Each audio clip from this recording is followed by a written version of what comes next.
Hai speaker, welcome back to my YouTube channel. Kembali lagi bersama aku, Nur. Nah, jadi di konten kali ini sedikit berbeda karena aku akan ngebahas tentang apa yang bisa kita kontrol.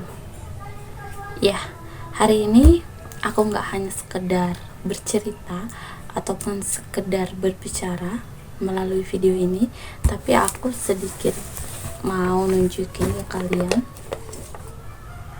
Ini dia bukunya. Ini dia buku Filosofi Teras. Nah, buku Filosofi Teras ini adalah buku yang menurut aku rekomen banget untuk teman-teman baca, dan isinya juga daging.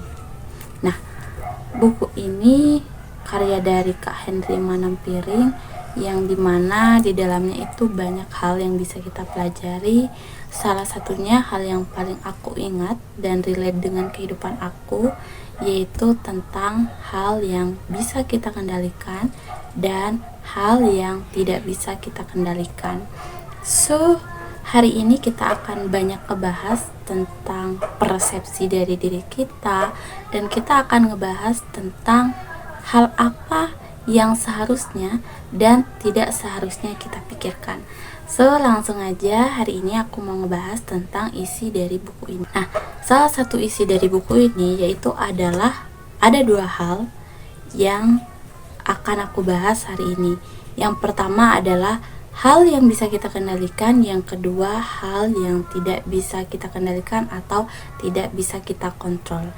Yang pertama adalah hal yang bisa kita kendalikan. Hal yang bisa kita kendalikan adalah pemikiran kita, persepsi kita, cara berpikir kita, tindakan kita, aksi kita, kesehatan kita, dan juga tingkah laku kita, sikap kita kepada orang lain, dan lain sebagainya.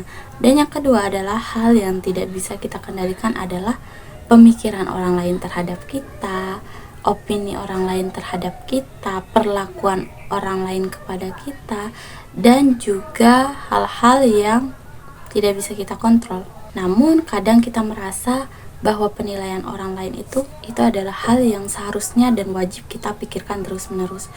Semisal orang lain itu memberikan arahan kepada kita ataupun hal-hal yang mendukung kita, mensupport kita, dan bisa menjadikan kita pribadi lebih baik lagi, itu adalah saran yang membangun. Tapi kalau misalnya teman-teman sudah berusaha keras nih, udah berusaha keras untuk bisa percaya diri, nggak minder lagi, dan teman-teman sudah mulai menerima diri teman-teman, tapi tiba-tiba ada orang yang ngejudge, ih kok kamu gitu sih, ih kok kamu udah beda banget, biasanya kamu tuh nggak percaya diri, sekarang kok udah gitu, ih kamu kok sekarang gini. Jadi teman-teman berpikir lagi, seharusnya aku nggak gitu ya. Sehingga teman-teman udah berusaha semaksimal mungkin untuk menjadi orang yang percaya diri, orang yang tidak minder lagi, orang yang bisa menampilkan diri teman-teman dengan versi terbaik kalian, itu bisa membuat down.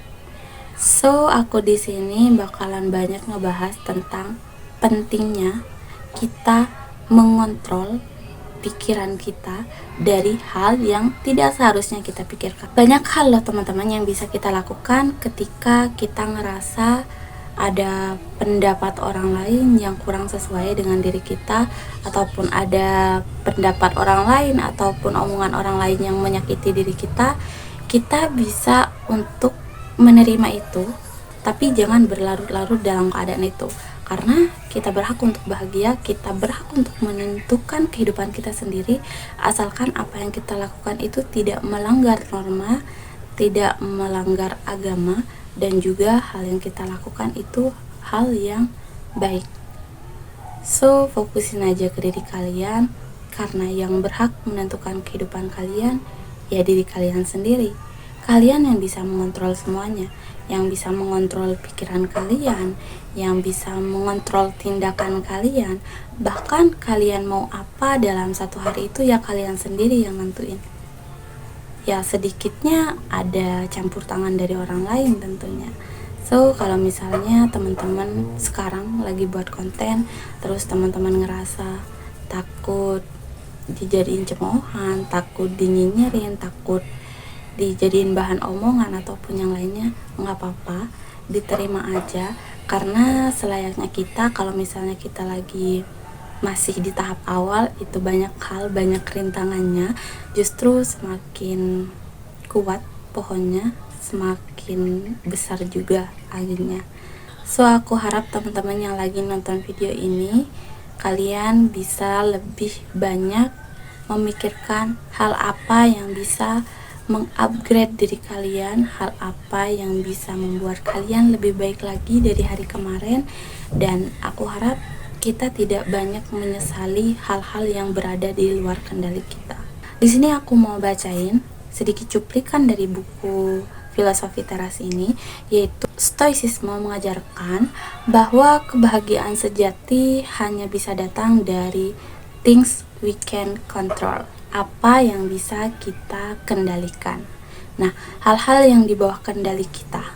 Dengan kata lain adalah kebahagiaan sejati itu hanya bisa datang dari dalam diri kita. Dan begitu pun sebaliknya, kita tidak bisa menggantungkan kebahagiaan kita dan kedamaian sejati kepada hal-hal yang tidak bisa kita kendalikan. So, jangan berlarut-larut di hal yang tidak terlalu penting. Perbaiki apa yang masih bisa kita perbaiki, kendalikan apa yang bisa kita kendalikan. Dan kalau misalnya teman-teman buat konten terus ada hate comment atau komen-komen negatif yang menurut teman-teman tidak sepantasnya diucapkan, teman-teman bisa delete, teman-teman bisa blok, sesimpel itu. Asalkan dari mindset kita sendiri, dari pemikiran kita sendiri, dari diri kita sendiri, itu sudah bisa menerima diri kita sendiri. So, itu pentingnya ketika kita sudah bisa untuk mencintai diri kita sendiri, kita menerima diri kita sendiri, dan berusaha memperbaiki apa yang masih bisa kita perbaiki. So, itu beberapa hal yang hari ini aku bahas. Dan aku juga punya satu quotes dari buku Filosofi Teras ini, bahwa ketika kita mengikuti kata orang lain, kita tidak akan pernah kaya. So, itu video hari ini. See you in next video. Dan untuk teman-teman yang punya saran, masukan terhadap apa yang aku sampaikan, boleh banget dicantumin di kolom komentar. Terima kasih banyak. Bye-bye.